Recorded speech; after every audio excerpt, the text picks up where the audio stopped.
Bana, mambo vipi? Hapa ni official Zungu_. Karibu tuchambue mahusiano mapya yanayotokea hapa kati ya Ibrahim Traore, rais wa Burkina Faso, na Kim Jong-un, rais wa Korea Kaskazini. Jana niliposti ile taarifa na nikazungumza, watu wengi wakaniambia, Zungu, Traore anashirikiana na taifa la Korea Kaskazini, ni taifa maskini, litamsaidia nini? Sasa karibu tuchambue pamoja.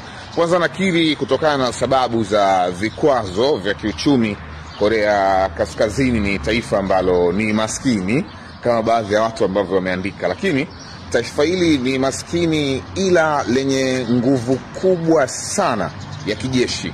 Narudia tena, taifa la Korea Kaskazini ni maskini lakini ni taifa lenye nguvu kubwa sana ya kijeshi. Sasa maana yake ni kwamba Burkina Faso na changamoto ya usalama kwa Rais Ibrahim Traore na kwa baadhi ya maeneo hususan kaskazini mwa Burkina Faso.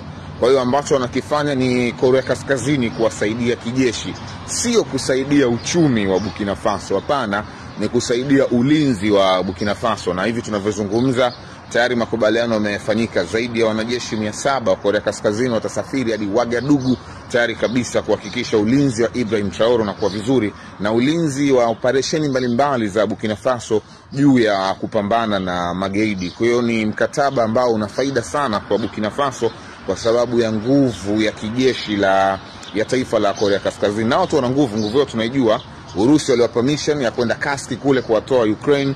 Sote tumeona sasa hivi usikie habari za Kaski tena. Ukraine unapo Kaski usikii, ni kwa sababu Korea Kaskazini walishaenda kusafisha kule. Lakini unapambana na Marekani miaka na miaka. Jiulize kwa nini Marekani hawajawahi kumtoa Kim Jong-un au baba yake? Ni kwa sababu ya nguvu kubwa sana ya kijeshi, licha ya kwamba Marekani yupo Korea Kusini, adui yake yupo Korea Kaskazini, lakini Korea Kaskazini bado wanaendelea kusurvive. Kwa hiyo kinachomfanya Traore kuwa tayari na mkataba ni nguvu kubwa ya kijeshi iliyopo Korea Kaskazini, si nguvu ya kiuchumi. Kwa hiyo kuna combination mpya hapa ambayo inatengenezwa kati ya Putin ambaye tayari anamlinda Traore.